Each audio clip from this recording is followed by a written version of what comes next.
주신 말씀 사무엘상 8장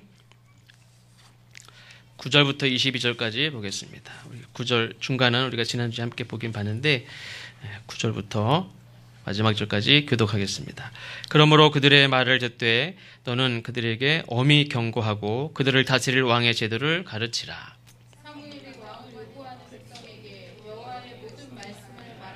이르되 너희를 다스릴 왕의 제도는 이러하니라. 그가 너희 아들들을 데려다가 그의 병거와 말을 어거하게 하리니 그들이 그 병거 앞에서 달릴 것이며 그가 또 너희 아들들은 천부장과 50대장을 삼을 것이며 자기 밭을 관리하고 자기 수술을 하게 할 것이며 자기 무기와 병거의 장비도 만들게 할 것이며 그가 또 너희의 딸들을 데려다가 향료 만드는 자와 요리하는 자와 떡 굽는 자로 삼을 것이며 그가 또 너희의 밭과 포도원과 감람원에서 제일 좋은 것을 가져다가 자기의 신하들에게 줄 것이며 그가 또 너희의 곡식과 포도원 소산에 11조를 거두어 자기의 관리와 신하에게 줄 것이며 그가 또 너희의 누리와 가진 아름다운 형제들과 나를 데려다가 자기를 시킬 것이며 너희의 양떼 10분의 1을 거두어 가리니 너희가 그의 종이 될 것이라. 그날에 너희는 너희가 택한 왕으로 말미암아 내 있을때 그날에 여호와께서 너희에게 응답하지 아니하시리라 하니 백성이 사무엘의 말 듣기를 거절하여 이르되 아니로소이다. 우리도 우리 왕이 있어야 하리니 우리도 다른 나라들 같이 되어 우리의 왕이 우리를 다스리며 우리 앞에 나가서 우리의 사람을 싸워야 할 것이니라. 사무엘이 백성의 말을 다 듣고 여호와께 아뢰매 여호와께서 사무엘에게 이르시되 그들의 말을 들어 왕을 세우라 하시니 사무엘이 이스라엘 사람들에게 이르되 너희는 각기 성읍으로 돌아가라 하니라. 아멘. 운전을 하면서 길을 가다가 보면 여러 가지 표지판을 이제 보게 되는데 특별히 이 표지판들은 이 경고의 의미를 담고 있습니다. 안개가 많이 끼는 지역은 안개를 조심하라든지 또 야생동물이 많이 출몰하는 지역은 야생동물이 갑자기 튀어나오면 위험하니까 조심하라든지 야생동물은 튀어나오면 피하면 내가 사고 나거나 전복이 되거나 할 수 있기 때문에 아주 미안하지만 그냥 치고 지나가야지 갑자기 핸들을 튼다거나 그러면 얘는 그냥 뛰어 도망가고 나만 혼자 뒤집어져서 나만 죽어요. 처음에 한번 안개가 많이 꼈을 때 이제 만복 형제님도 경험이 있을 거예요. 스타렉스가 앞에가 깨져서 왔더라고요. 범퍼가 이렇게 와장창 깨진 건 아닌데 팍 깨져서 왜 그러냐고. 근데 이제 특별 새벽 기도 기간에 차량 운행을 하는데 갑자기 노루 같은 건가요? 고라니가 확 튀어나왔는데 그냥 꽉 내려받았는데 이게 그냥 굉장히 튼튼하거든요, 범퍼가요. 근데 이게 깨졌어요. 그래서 이 고라니 말고 다른 것도 받은 적이 있나요? 별로 없죠. 그때가 아마 처음인가 같아요. 그게 범퍼가 깨졌을 정도니까 엄청 제가 가끔 이렇게 벽이라든지 이런데 앞차라든지 콩 들이받아 봤는데 그렇게 깨지지 않습니다. 이럴 때도 이제 굉장히 위험한 상황이기 때문에 경고 이제 표지판이 있습니다. 또 이렇게 강원도 길을 가다 보면 이렇게 길을 깎아가지고 만들면 오른쪽에 낙석 위험한 지역이 있기 때문에 낙석이 있기 쉬운 곳이기 때문에 조심하라는 경고판도 있고 또 어떤 도로는 구조상 사망 사고가 많이 나는 도로가 있어요. 그래서 사망 사고 많은 곳 거기는 계속 사망 사고가 사고 발생이 많이 하는 곳이에요. 그런 곳에도 경고판이 있습니다. 근데 이 경고라는 것은 길에만 있는 게 아니라 가끔 건강검진을 받으면 병원에서도 경고를 합니다. 의사 선생님들이 선생님 어떤 경고를 주로 할까요? 몸무게를 좀 줄이셔야겠습니다. 몸무게 빼지 않으면 위험합니다. 어떤 사람은 운동을 좀 하셔야겠습니다. 먹는 거를 좀 절제해야 되겠습니다. 뭘 좀 끊어야 되겠습니다. 이렇게 해서 경고를 합니다. 의사 선생님은 경고를 하죠. 그냥 괜찮네요. 의사 선생님이 이런 말만 하지 않습니다.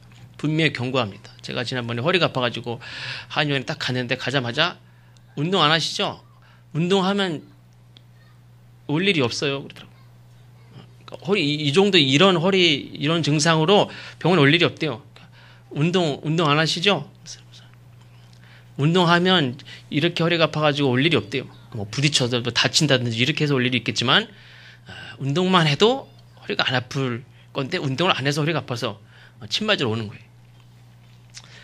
그 말을 들으면서 뻔한 얘기지만 그 얘기를 저한테 한번 다시 딱 해줄 때, 그렇구나. 운동을 해야지.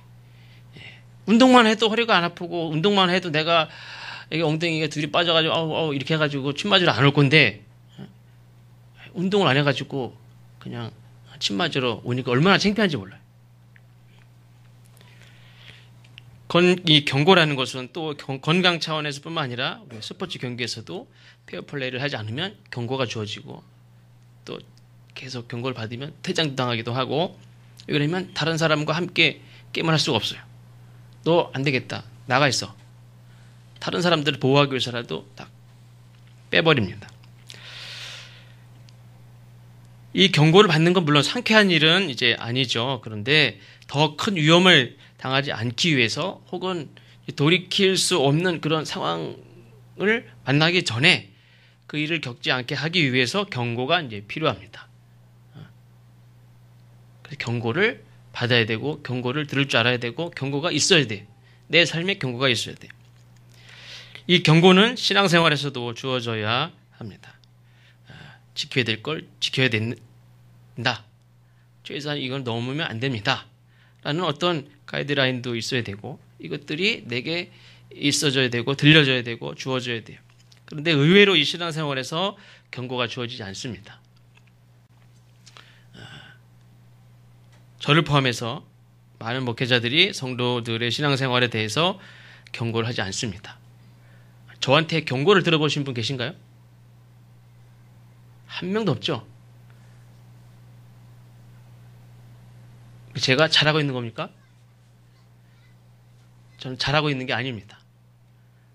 제가 너무 조심스러워서 경고를 하지 않고 있지만, 사실 제게는 위로하는 것도 필요하고, 설명하는 것도 필요하고, 설득하는 것도 필요하고, 이해시키는 것도 필요하고, 중보하는 것도 필요하고, 돕는 것도 필요하고, 많이 필요하지만 하나님께 저에게 맡긴 것은 경고하는 것이 제게 사명이에요, 사실은요. 저는 이거를 거의 하지 않고 있어요. 일주일에 한 번, 어떤 때는 2주일에 한 번, 어떤 때는 3주에 한 번, 오랜만에 만나는데 경고하는 게 쉽지가 않아요, 사실.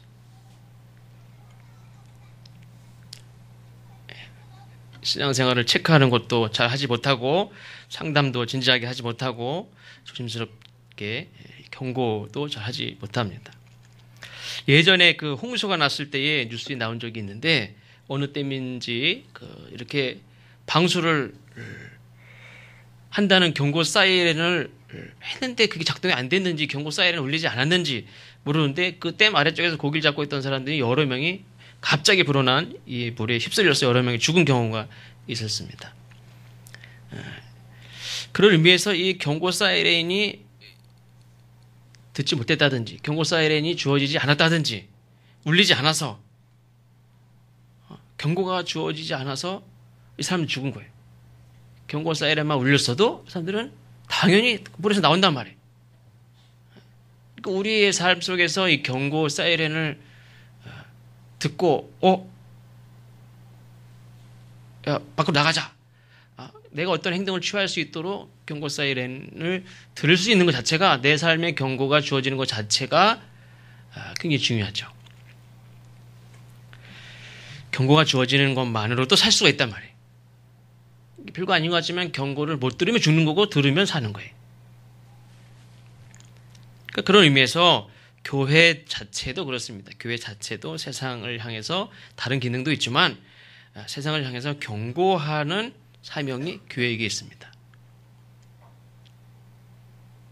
근데 문제는 이 교회 자체도 이 세속적인데, 세속적인 걸 경고할 수 없다는 거죠.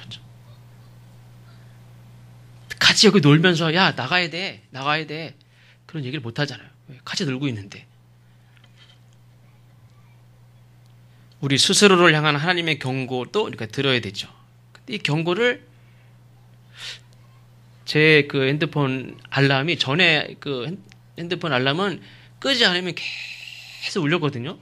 그 요즘 핸드폰은 제 거는 핸드폰이 한 몇십 초 딱 울리니까 그냥 자동으로 꺼지더라고요. 더 이상 안 울려요. 그래서 그거를 딱 알고 난 다음부터는 새벽에 일어나는 시간을 몇 개를 해놨어요.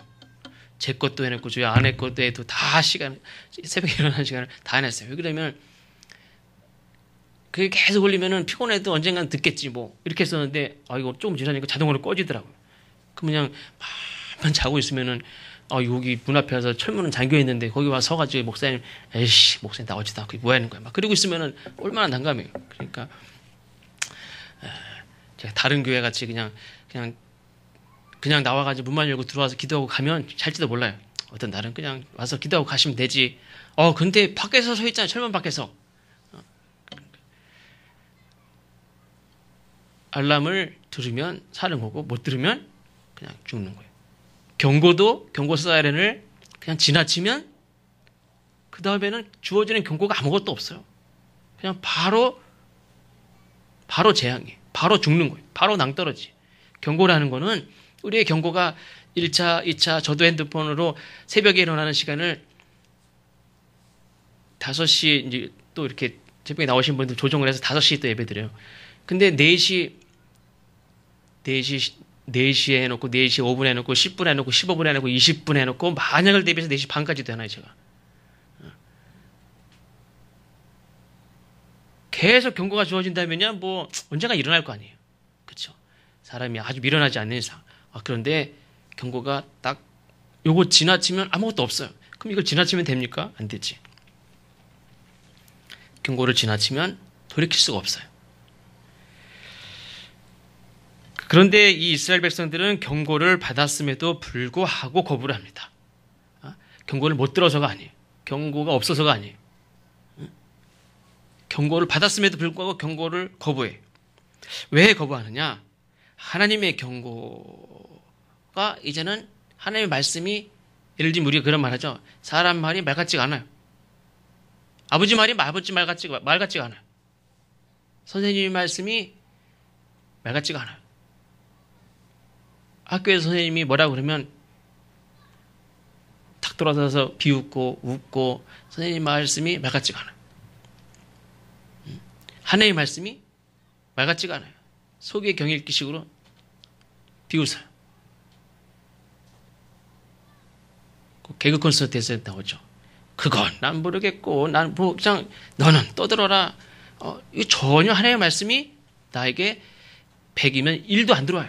그건 난 모르겠고 변함없는 나의 마음속에 이미 결정된 게 있어요. 나는 하나님의 말씀에 귀를 기울이는 게 아니라 누구의 말에 귀를 기울이고 있습니까? 세상에 마음을 홀딱 뺏겨가지고 그 사람 말이라면 그런 줄 알아요. 그냥 우리 사람이 그냥 팔랑귀. 그래도 팔랑귀는 이 사람이 뭐라고 하면 그런가 보다 그러고 이 사람이 뭐라고 하면 그런가 해야 되는데 이스라엘 백성들은 이 사람이 세상 사람들이 뭐라 그러면 그런가? 하나님 뭐라 그러면 또 그런가 하라 해야 되는데 하나님의 말씀에 전혀 그런가가 없어요. 사람이 똑같이 공평해야지 여기서 그런가? 그러면 하나님의 말씀이 하나님이 이러면 안 된다 그러면 그런가? 여기 와서도 그런가가 있어야 되는데 하나님 교회에 와서도 그런가가 하나도 없어요. 세상에 가서는 그냥 마음을 뺏기고 딱 뺏겨가지고 그렇지. 그럼 최소한 교회 와가지고는 그래도 1시간 예배를 드리고 가면 그렇지. 또 하나님의 말씀이 그런가 보다. 그래야 되는데 이상하게 교회 와서는 하나도 그런가가 없어요. 팔랑귀면 똑같이 팔랑귀 해야지 왜 교회 와서는 하나도 변함이 없이 더 마음이 굳습니까? 이스라엘 백성들이 경고를 받았음에도 불구하고 하나님의 경고가 잘 못 알아듣게 딱 한마디로 그렇게 했습니까? 얼마나 자세하게 설명합니까? 그걸 다 거부해. 이미 마음이 떠났어요. 이미 마음을 홀딱 뺏겨서 이 사람 말이라면 그냥 다 그래. 우리가 사람들도 그렇죠. 부모님 말씀 가족 얘기를 좀 해서 좀 미안한데 새해도 그런 면이 조금 있어요. 엄마 아버지가 얘기하는 거라면 이렇게 반신반의. 근데 선생님이 얘기하면, 학원 선생님이 얘기하면, 아, 그렇구나. 그리고 신뢰를 해, 신뢰. 가장 가까운 사람이 얘기를 하면 귀등으로 듣고, 다른 사람이 얘기하면은, 아, 그런가 보다. 나는 여기 한 번도 좋아 본 적도 없는데, 이 사람이 거기 뭐 얘기를 하면 그냥 좋은 것 같아, 이게. 그렇게 목숨 다 내놓고 사랑하고 도와주고 지켜주고 여태까지 함께한 하나님이 설명을 하는데도 하나도 그게 안 들어요. 근데 세상에서 보니까 저 사람이 나한테 붙잡고 설득한 것도 아니에요. 그냥 내가 이미 마음을 뺏겼고 저 사람이 보여주는 것만으로도 이건 다 마음이 떠났어요. 그냥 여기에서 들려지는 게 그냥 전부고, 오직 저 사람이 나한테 이렇게 보여지는, 던져지는 그 메시지 한마디로 내 마음이 다 뺏겼어요. 그래서 하나님의 경고를 무시하는 거예요. 욕심 때문에도 유혹을 이기지 못함으로 인해서 경고를 지나치기도 하고 무시하기도 하는데, 이미 내 마음에 다른 게 있어요. 그러니까 하나님의 경고가 들리지가 않아요. 히브리 백성들을 보내라 하는 모세의 요구, 하나님의 경고에도 불구하고 경고를 무시하고 고집을 피우던 애굽의 바로 백성들이 그 경고한 모든 재앙을 다 겪고 나서 결국에 보내지 않습니까? 그게 인생이고, 그게 애굽의 백성들만 그런 게 아니에요. 이스라엘 백성들이 사실은 똑같아요.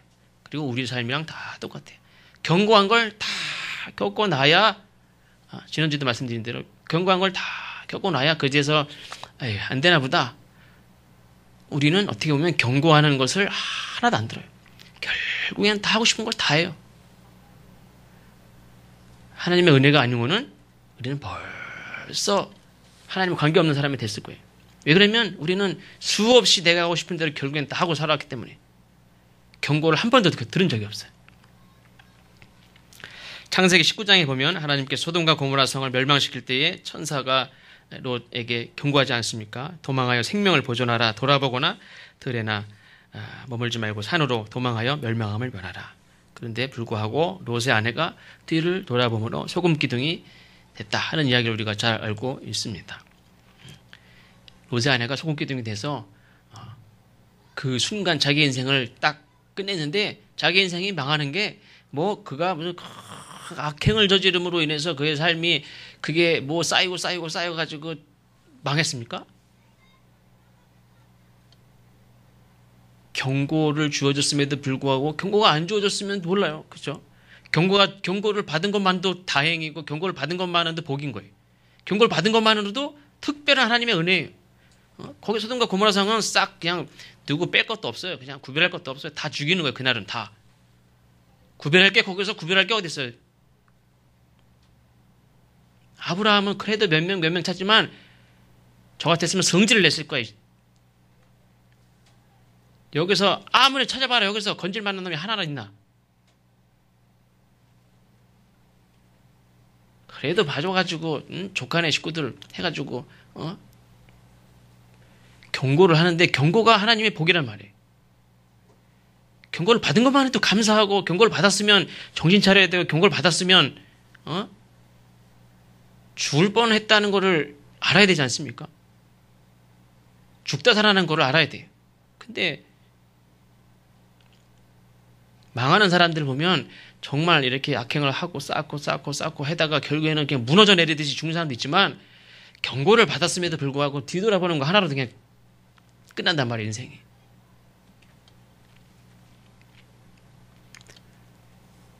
오늘 본문에도 하나님께서 이스라엘 백성들에게 너희가 원하는 왕이 어떤 존재인지, 그 왕이 너에게 어떻게 할 것인지를 다 말씀하지 않았습니까?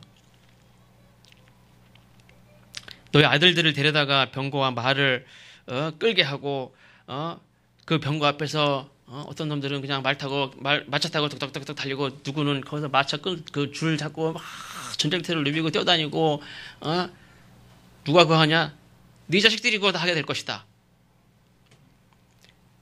그가 또 너희의 아들들을 천부장 50부장을 삼을 것이며 자기 밭을 갈게 하고 자기 추수를 하게 할 것이며 자기 무기와 병거에 장비도 만들게 할 것이며 너희의 딸들을 데려다가 향료 만드는 자, 요리 만드는 자, 떡 굽는 자로 삼을 것이며 또 너희의 밭과 포도원과 감람원에서 제일 좋은 것을 가져다가 자기 신하들에게 줄 것이며 이렇게 해가지고 너희들을 종으로 삼을 것이다.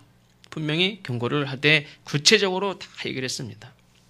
그러나 이스라엘 백성들은 하나님 주신 경고를 들었는지 못 들었는지 전혀 흔들림이 없이 단호하게 됐고요. 저는 왕을 주십시오. 사사 필요 없습니다. 지금 사무엘 늙었어요. 그가 기껏 세운 아들들 다 뇌물이나 받고 필요 없어요. 하나님 보이지도 않는 하나님 답답해서 진짜 우리에게 보이는 왕을 주십시오. 반복해서 단호하게 거절하고 왕을 요구합니다. 왜 그러냐면 아까 말씀드린 대로 이미 마음이 정해졌기 때문에 그래요. 경고가 귀에 들어오지 않습니다. 우리들도 그렇지 않습니까? 어떤 사람은 마음에 이미 결정을 하고 상담을 하러 오는 사람도 있어요. 하나님 기뻐하시는 이 일은 그래도 이런 것 같은데 다시는 상담 오르지 않습니다. 자기가 원하는 게 이미 있고 그거를 통과가 안 되기 때문에 하나님 앞에 동의를 받으러 오는 거지 정말 하나님 기뻐하시는 걸 선택하러 온 게 아니에요. 자기가 결정한 거에 대해 동의를 안 해주니까 그 다음부터 상담할 필요가 없어요. 안 와야지. 결국은 자기가 하고 싶은 대로 살아요. 이스라엘 백성들은 하나님의 경고 또 구체적으로 가르치라고 그랬어요. 분명히 가르쳤어요. 불구하고 처음과 똑같이 변함없이 사사의 통치 필요 없고 보이지 않는 하나님 필요 없고 왕정을 요구합니다. 우리도 우리의 왕이 있어야 하리니 우리의 왕이 우리를 다스리게 하소서. 근데 왕의 역할이 백성들을 보호하고 평화를 누리게 하는 게 원래 왕의 역할이죠. 근데 이스라엘의 진정한 왕이 하나님입니다. 전쟁 없이도 이스라엘을 평화를 유지하게 하고 가나안 모든 민족들과 화평을 이루게 하셨어요. 실제 화평을 누리고 있는 거의 20년 이상을 아무 전쟁 없이 하나님이 평화를 누리게 하고 있어요, 지금.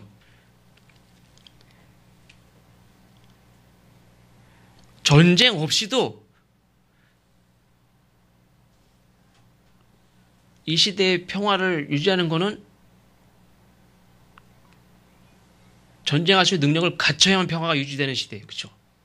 요즘에는 우리가 일본하고도 우방이고 미국하고도 우방이고 중국하고도 이제 개방을 해서 중국하고도 어떻게 보면 우방과 같이 서로 윈윈하면서 사는 그런 나라가 됐어요.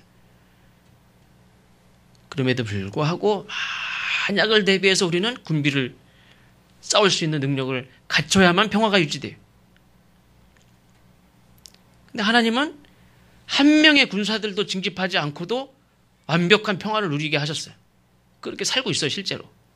이렇게 세금 걷지도 않고 한 명의 군사들도 군대 보내지도 않고 그렇게 하면서 20년 동안 평화를 누리게 할 수 있는 왕이 세상에 어디 있어요?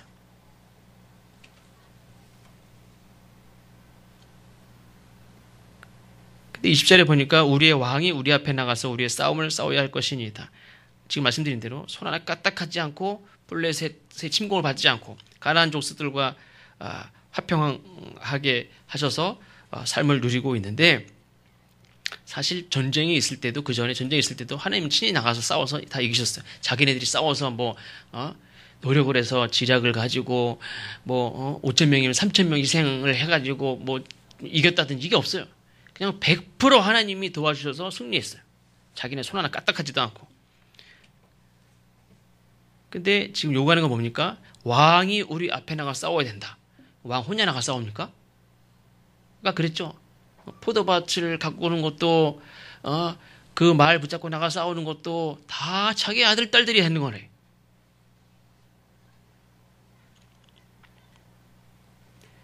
이스라엘 백성들이 요구하는 왕은 눈에 보이지 않는 하나님이 아니라 늙고 연약한 사무엘이 아니라 다른 나라같이 수많은 군사를 거느리고 근데 그 군사가 다 누굽니까? 그 왕을 위하여 희생하는 그 사람들이 다 자기 자식들인데 그건 보이지 않아요.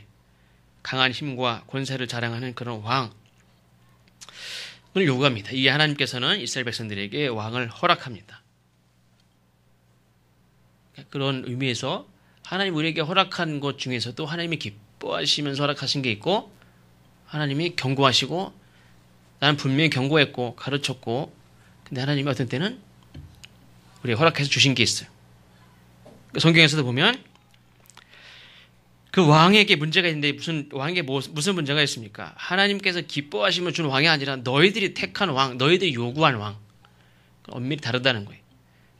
하나님이 기뻐하시면 우리에게 준 왕이 아니라 우리가 고집스럽게 요구해서 택한 왕. 그 결과를 다 겪게 하세요.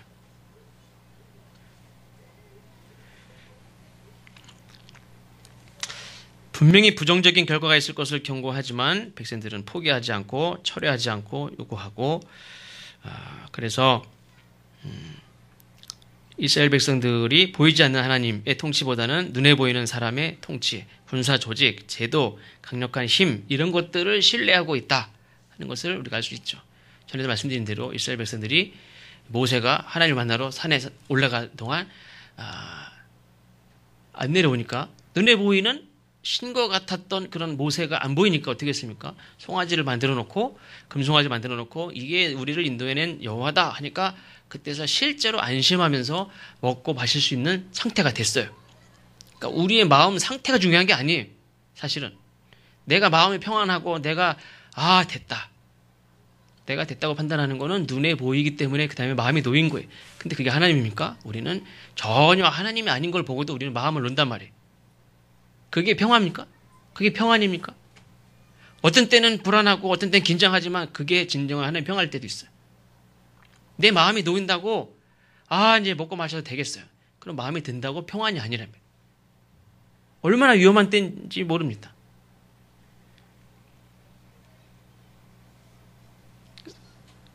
이스라엘 백성들은 눈에 보이는 힘을 가진 그런 왕들을 가졌을 때에 그들 조직을 가졌을 때에 마음을 놓을 수도 있어요. 실제로.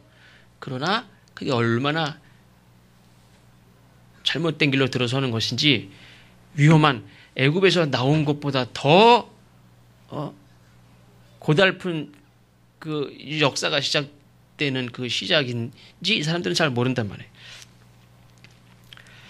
그렇게 해서 세워진 왕이 사울입니다. 사울의 뜻이 뭡니까? 요구된 자라는 뜻이 있습니다. 요구된 자, 요구된 사람이 사울입니다. 하나님이 기뻐하셔서 백성들이 요구하기 전에 하나님이 때에 하나님이 이제 내가 이제 왕을 세워서 다스릴 제도를 하나님이 바꾸신 게 아니라 요구에 의해서 세워진 사람이 사울입니다. 내가 요구하고 내가 택한 그 왕이 이제 하나님을 대신해서 나를 주관합니다. 우리의 삶 속에서도 하나님이 기뻐하시는 뜻이 아니라 내가 욕심을 부리고 내가 요구해서 선택한 내 맘대로 한 그 대가를 치르는 게 얼마나 많습니까? 근데 그게 막 다 짬뽕이 되니까 잘 모르지만 사실은 내가 당하고 있는 내가 잘 풀리지 않는 내 삶의 어려운 많은 일들은 내가 하고 싶은 대로 한 결과에 대한 대가를 치르는 삶이 많이 있어요. 다 심은 대로 거둔다고 그랬으니까. 내 요구가 내 선택이 얼마나 어리석었는지를 우리는 경험을 많이 하지만 왜 하나님의 경고를 무시하고 내 멋대로 사느냐? 결국에 내가 선택하고 내가 요구한 것이 나를 괴롭게 하고 심지어는 하나님이 네가 요구한 것 때문에 하나님 앞에 나한테 부르짖어도 난 그때 너 안 돌봐. 그때 부르지 마. 난 그때 너하고 상관없어. 그 지경까지 왜 내려가냔 말이에요. 우리가 하나님이 기뻐하시는 하나님이 제시하시는 짐을 우리가 짊어질 망정 우리가 하나님의 경고를 무시하고 내가 선택한 것으로 인해서 짊어진 짐 우리 삶에 짊어진 짐이 얼마나 무겁습니까? 근데 그 짐의 대부분이 하나님의 기뻐하시는 뜻을 무시하고 내 맘대로 한 것 때문에 짊어지게 된 것들이 많단 말이에요. 분명히 하나님 용서는 하시지만 대가는 치르게 하신단 말이에요. 그 삶의 고단함 다 그거 하나님 너무 힘들어요. 내가 잘못한 것에 대해서 하나님 용서하시지만 분명히 그 대가를 다 치른단 말이에요.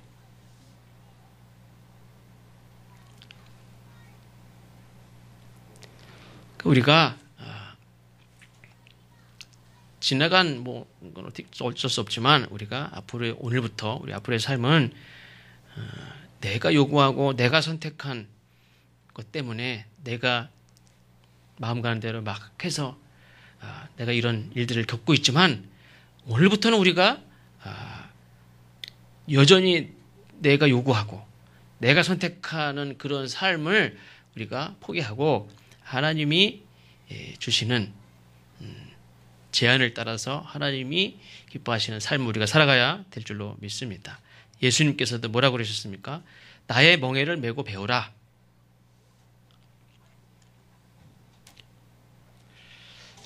어떻게 보면 우리 멍에라는 것이 선택일 수도 있어요.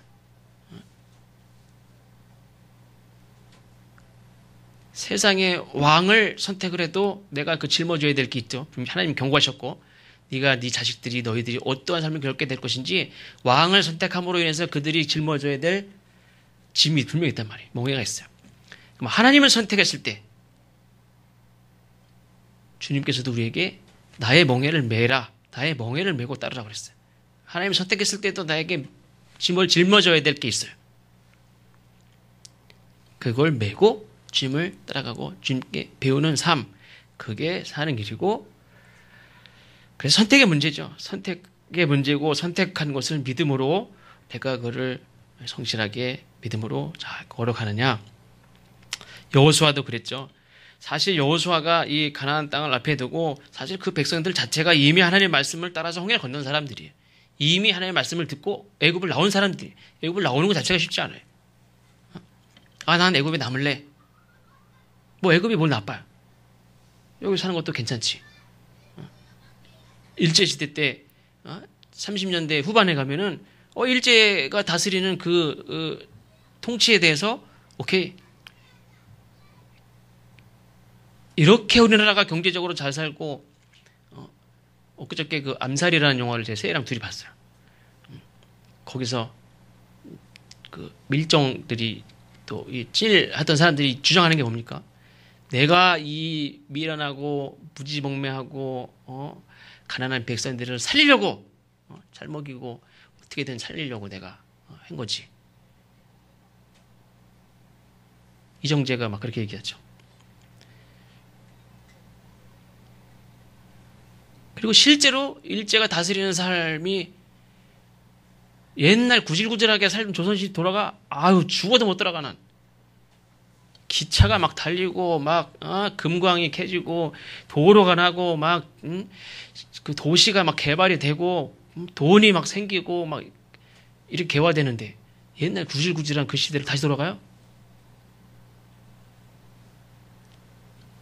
한번 돈을 만져보고 경제적으로 좀 살만한 사람들은 절대 들어가지 않아요. 이렇게 신세계가 생겼는데 어떻게 왜 나라가 뭐가 중요해? 잘 사는 게 중요하지. 일본이 우리나라만 먹겠다는 게 아니잖아요. 이 동남아를 다 평화롭게 다스리겠다는데 다 같이 잘 살겠다는데 그게 뭐 잘못됐어요? 그럴듯하죠?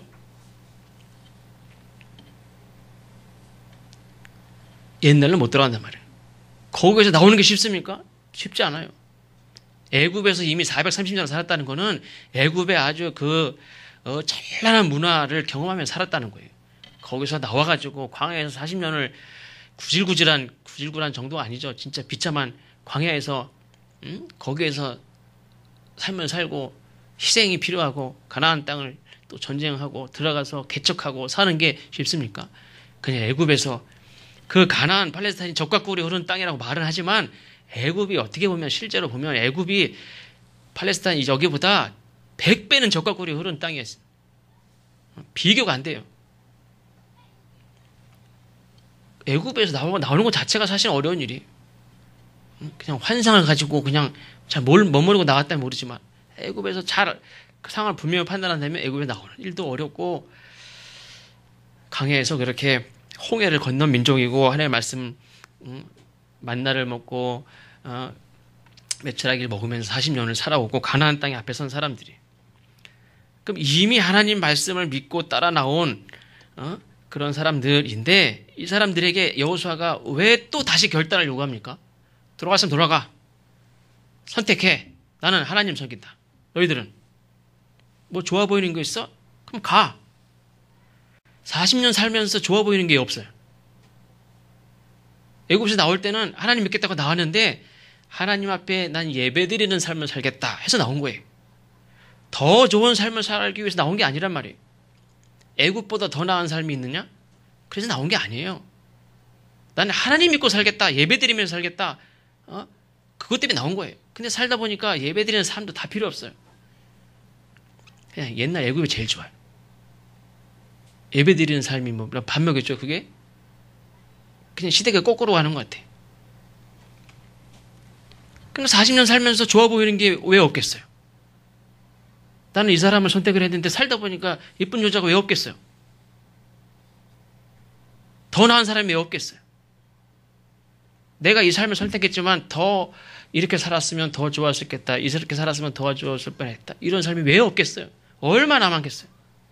이스라엘 백성들이 40년 살면서 좋아 보이는 거, 멋지게 보이는 삶이 왜 없겠어요? 하나님을 왜 굳이 전막 가죽 옷을 덮어서 시꺼먼하게 해놓고 불 하나 켜놓고서 거기서 그냥 제사를 지고 돌아다니면서 그런 제사를 사실은요, 그런 제사, 이런 이집트나 뭐 이런 바벨론 이런 데 비하면 하나님의 성전은 천막이죠.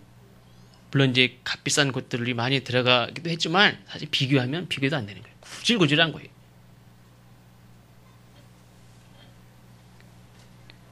예배를 드려도 좀, 전에 말씀드렸죠. 강화하실 때 어떤 분이 문선명 집회를 갔다 왔는데, 목사님, 거기 한번 갔다 오시라. 거기 그냥, 막 이게 무슨 꿈인지 생신지 막 그 무대가 수십만 명 모였는데, 그냥 하늘에서 쫙 하얀 옷을 입은 문선명이 쫙 내려오는데, 막 다 그냥, 야, 천국인가? 거기 한번 오라는 거예요.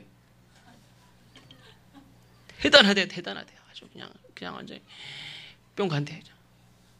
그냥 다 엎드릴 수밖에 없대. 애굽이든지 바벨론이든지 다른 나라 이 신들은 다 그렇게 섬긴단 말이에요. 제사를 드려도 좀 그렇게 다 한단 말이에요. 멋지게. 근데 여호와 신은 그냥 맨날 소 잡고 그래서 뿌리고 그냥 닭 잡아서 피만 뿌려봐요. 팔 있고 있고 막 그거를 하루에 수십 마리, 수백 마리 매일 그 제단에다가 금으로 만든 노스로 만든 뿔이지만 거기에 맨날 피를 뿌려. 왜 뿌려 거기다? 깨끗하게 하면 좋은데.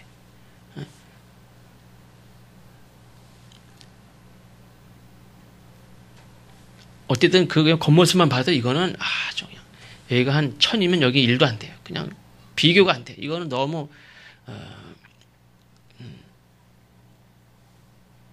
토속적인 것 같고 그냥 무슨 뭐 미개한 것 같고 세상에 많은 신들은 웅장한 신전에 그냥 얼마나 화려하고 웅장한지 몰라요. 그래서 40년을 이렇게 살면서 애굽에서 그 고센 땅에서만 살던 사람들이 애굽에서 또 봤던 것도 있지만 바벨론에서 이런 많은 나라를 보면서 아주 많은 예배와 제사를 다 보면서 신전을 보면서 얼마나 좋아 보이는 게 많겠어요. 그러니까 선택은 애굽에 나올 때만 선택이 있는 게 아니에요. 나 이제 하나님 믿고 살겠다라고 나왔다고 다가 아니란 말이에요. 홍해를 건널 때도 선택이고 40년 살면서 가나안 땅 바로 앞에 와서도 여호수아가 선택을 요구해요. 좋아 보이는 거 가. 나는 여호와 섬긴다.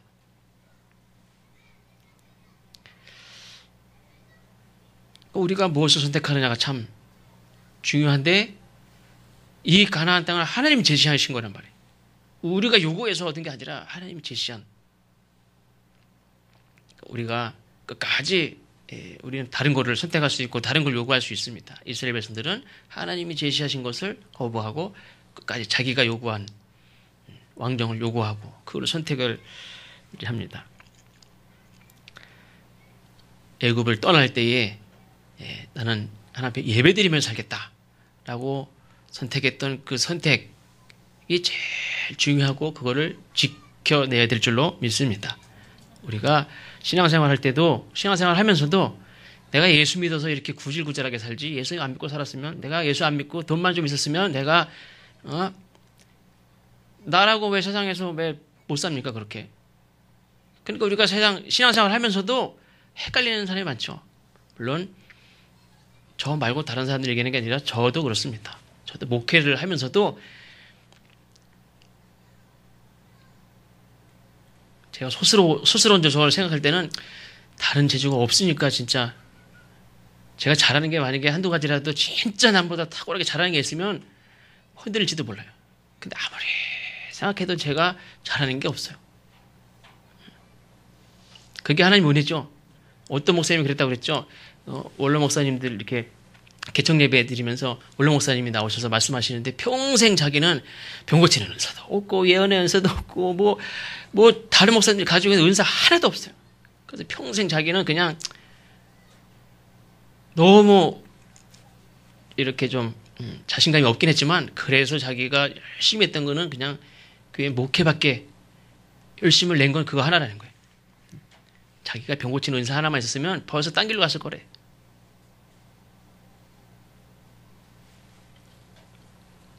애굽에서 잘 살려고 아니면 가나안 땅 가서 더 잘 살려고 나온 게 아니란 말이에요. 우리의 시작은, 출발은 예배 드리면서 살겠다. 하나님 섬기면서 살겠다. 하나님 좀 제대로 좀 섬기면서 살겠다. 그거를 선택해서 애굽에서도 나온 거고 홍해도 두렵지만 걷는 거고 40년도 그래서 버틴 거고 그거를 잃어버리면 안 된다는 거예요. 우리가 선택한 거.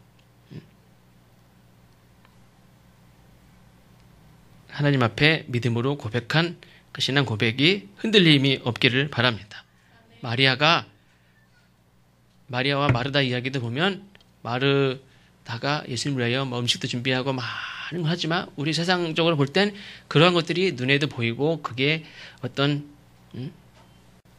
좋아 보이는 것 같지만 예수님은 예수님의 말씀을 잘 듣는 데 집중한 마리아를 칭찬하셨어요.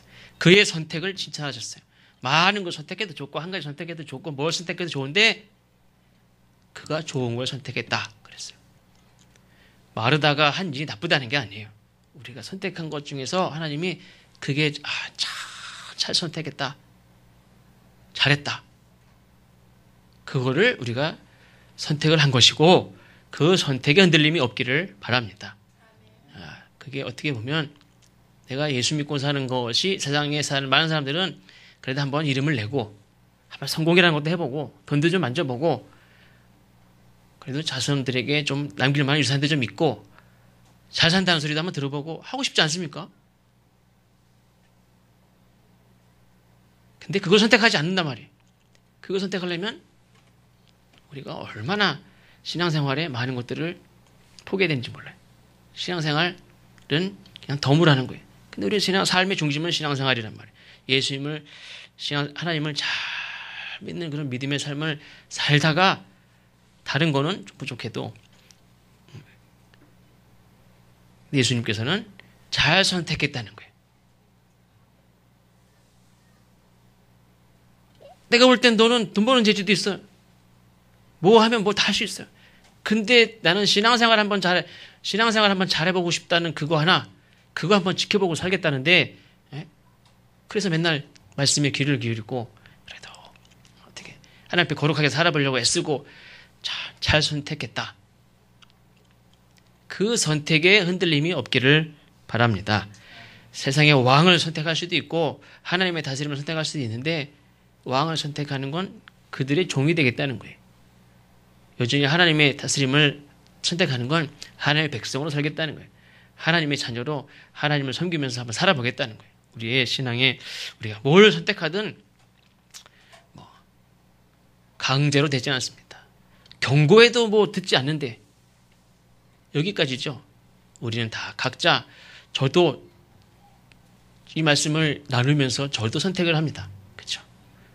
오늘도 또 내일도 날마다 내가 하나님 잘 믿고 살아보겠다는 그 선택 하나에 우리가 하나님이 기뻐하신다는 것만큼만 꼭 기억하셔서 그 선택에 흔들림 없이 승리하시기를 주의 이름으로 축원합니다. 기도하겠습니다. 하나님, 잠깐 같이 기도하겠습니다.